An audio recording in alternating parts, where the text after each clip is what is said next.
Hi, I'm Dwayne from Surveillance Specialist Group, and welcome to Covert Ops. This is a video you've all been waiting for. In this video, I'm going to teach you how to conduct a covert surveillance.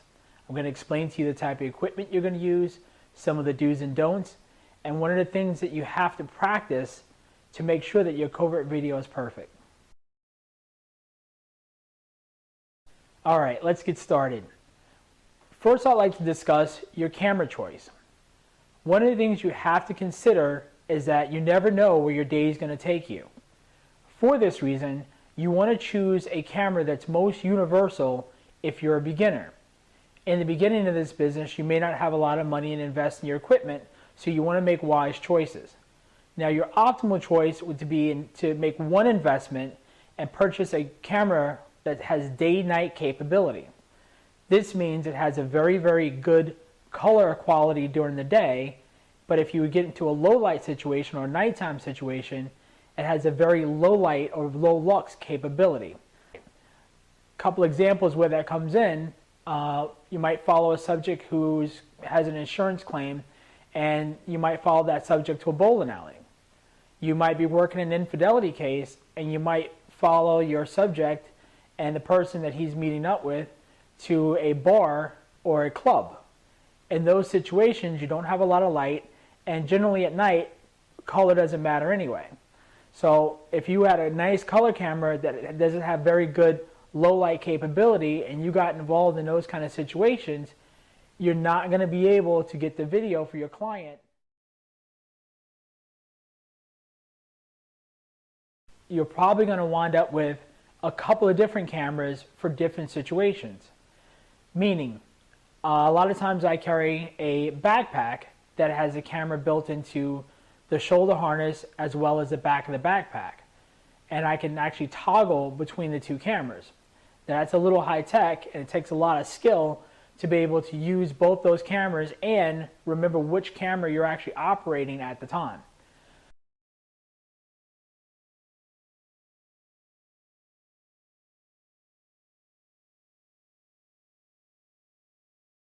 Next, you want to consider is video redundancy.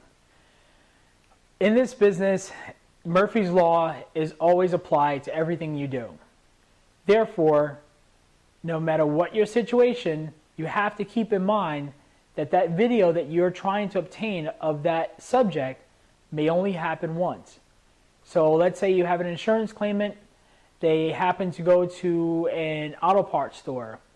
They go to the auto parts store, they're shopping, they're looking around, they don't see anybody, and the guy decides to pick up a very big, heavy car battery from the bottom shelf, bending it completely over at the waist, picks it up, plops it into the shopping cart. Now, you being there, you have an opportunity to assess exactly what battery he got, where he picked it up from, which means that you can always go back, figure out what the weight was, figure out the height of the shopping cart, and then be able to tell your client exactly how heavy the object was that he picked up when he bent over at the waist. That's an opportunity that may only happen once. So when it comes to video redundancy, what I generally like to use is I use two separate cameras at all times. One is always my primary, which is record to DV tape, which is the best format for evidentiary purposes. However, a lot of times I'll invest or I'll have a backup camera that might be one of those cheap cameras that you see on eBay that don't have the greatest color quality, although they've gotten a lot better. A lot of the ones that you can find on eBay are 740 by 480. They have generally a couple of hours worth of recording.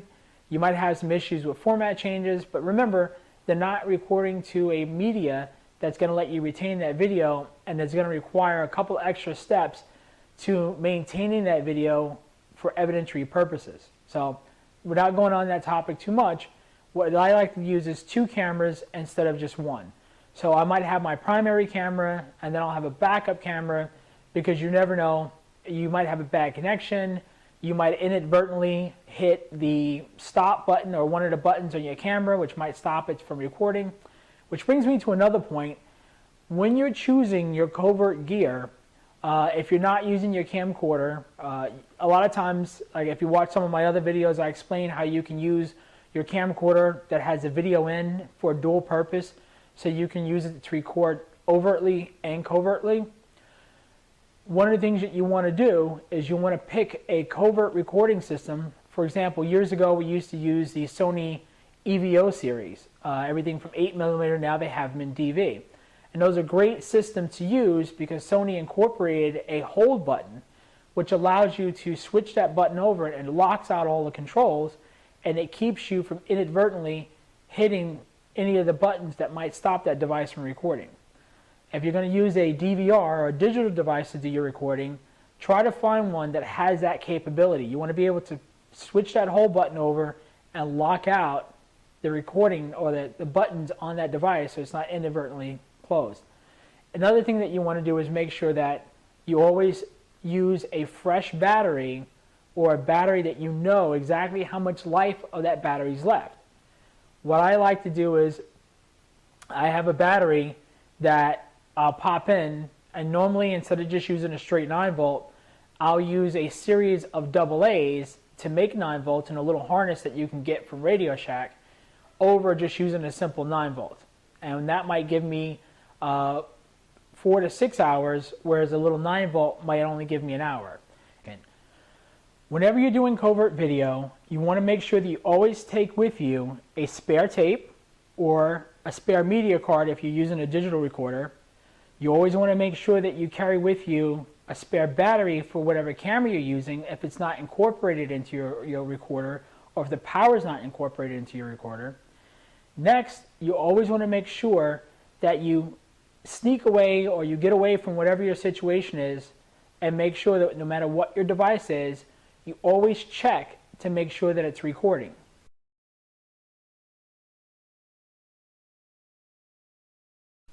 That your battery or something could have happened and you're not recording.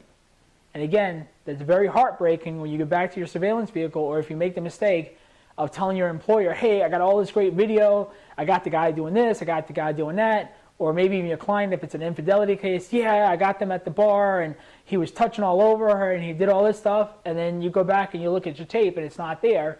Now you look like a schmuck. So try to make sure that doesn't happen. Always take a moment. If you're in a situation, figure out a way to get somewhere privately by yourself. To me, the best place is in the stall in the bathroom. That way no one's going to see you peeking in your camera system or your belly bag or whatever you happen to be using to look at a screen. They're going to wonder why there's a glow coming out of your backpack or your belly bag. Keep that in mind.